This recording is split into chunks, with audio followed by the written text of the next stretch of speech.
উৎপটাং dance দিয়ে viral অক্ষয় কুমারের twinkle.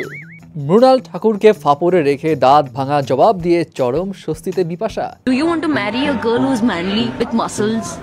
Go marry Bipasha. And পাকিস্তানকে সুনামিতে ভাসানোর পরিকল্পনা দিয়ে ফাটা কেষ্ট তো ভাইরাল। फिर डैम खोल देगा, कोई गोली नहीं चलेगी, सुनामी आ जाएगा।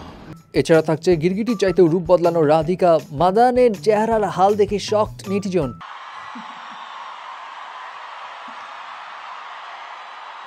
আরে সর্বনাশ, গা শিউরে ওঠার মতো ভিডিও তো।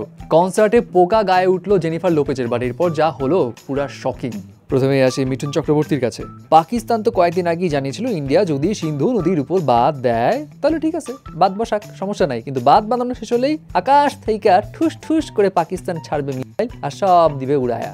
এন্ড এইটার জবাবে এমএলএ ফাটাকেষ্টর কাছে জানতে চাইলে হেভি একটা জবাব দেন। एक डैम बनाएंगे और 140 करोड़ आदमी उधर पेशाब करेगा, फिर डैम खोल देगा, कोई गोली नहीं चलेगी, सुनामी आ जाएगा। বাহ, হিসু দিয়ে সুনামির বন্যা বইয়ে দেওয়া এই পরিকল্পনা শুনে নেটিজনরা এতটাই অভিভূত যে তার নাম এখন মিঠুন চক্রবর্তী থেকে চেঞ্জ করে রাখা হচ্ছে মুথুন চক্রবর্তী। এদিকে বিপাশা বাসু তো চরম ফাপড়ে ফেলে দিল মৃণাল ঠাকুরকে। মৃণাল ঠাকুরের অনেক আগের একটা ভিডিও এখন বেশ ভাইরাল হচ্ছে, যেখানে সে বিপাশার মাসল নিয়ে মজা নিয়েছিল। Do you want to marry a girl who's manly with muscles? Go marry Bipasha. মানে সে বলতে চেয়েছিল যে সব মেয়েদের পৌরসত্ব বেশি, তুমি কি এমন মেয়ে বিয়ে করবা যাদের শরীরে মাসুল অনেক বেশি? যদি বিয়ে করতে মন চায় তাহলে যাও বিপাশা বাসুর কাছে যাও, আমি বিপাশা বাসুর থেকে অনেক বেটার, মনে রাখো। তো এই যে এমন একটা কথা, সেই কথাটার কারণে নেটিজনরা তো অলরেডি মৃণালকে ধোয়ার জন্য রেডি ছিল, এবং সেই ধোয়ার স্পৃহাটাকে আরো যেন বাড়িয়ে দিল বিপাশা বাসুর লেটেস্ট রিপ্লাই। এই পুরোনো ভিডিওর রিপ্লাই সে ইনস্টাগ্রামে একটা পোস্ট দেয়, যে পোস্টে সে লিখে, মেয়েরা আরো শক্তিশালী হও, একে অপরকে টেনে না নামিয়ে একে অন্যের শক্তি হও। এবং সেটাও বলে পুরনো ধারণা ভেঙে দাও, মেয়েরা কেন অ্যাথলেটিক বা শক্তিশালী দেখাবে না। যাই হোক, বিপাশা তো সেরা, এটাতে কোনো ডাউট নেই। তবে এখানে শিক্ষানি হলো কি জানেন, বুঝা শুই না মুখ খুইল। আরো ভালো হয় মুখ না খুলে অন্যভাবে মেসেজ দাও। সেটা হোক আপনি কাউকে ঘৃণা করেন, কিংবা নিজের সোয়াগ কাউকে বুঝাতে চাচ্ছেন, অথবা দুনিয়া পাল্টায় ফেলার স্পিরিট প্রকাশ করতে চান, তাহলে চালাকের এই টি শার্টগুলো কিন্তু ট্রাই করতে পারেন। একদম খাপে খাপ। বাট বেখাপ্পা তো কিছুটা টুইঙ্কেল খান্নাকে লাগলো।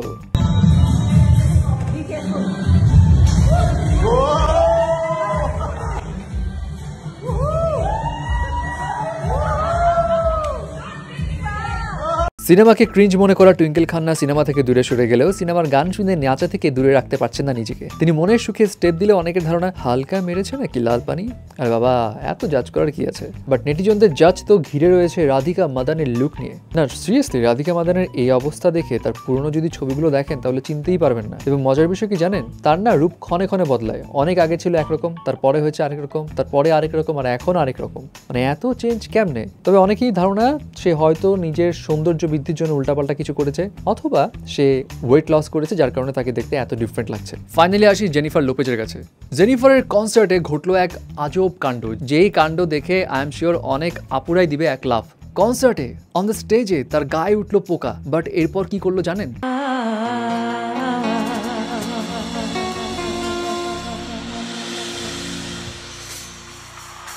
মানে এমন ক্যাজুয়ালি পোকাকে ছুঁড়ে ফেললো যেন এক্সের দেওয়া গিফট। এবং অনেকেই মজা করে বলতেছে নিশ্চয়ই জেনিফার এই পোকাকে ইমাজিন করেছিল বেন অ্যাফ্লিক, আর এই কারণে এত ক্যাজুয়ালি ছুঁড়ে মেরেছে।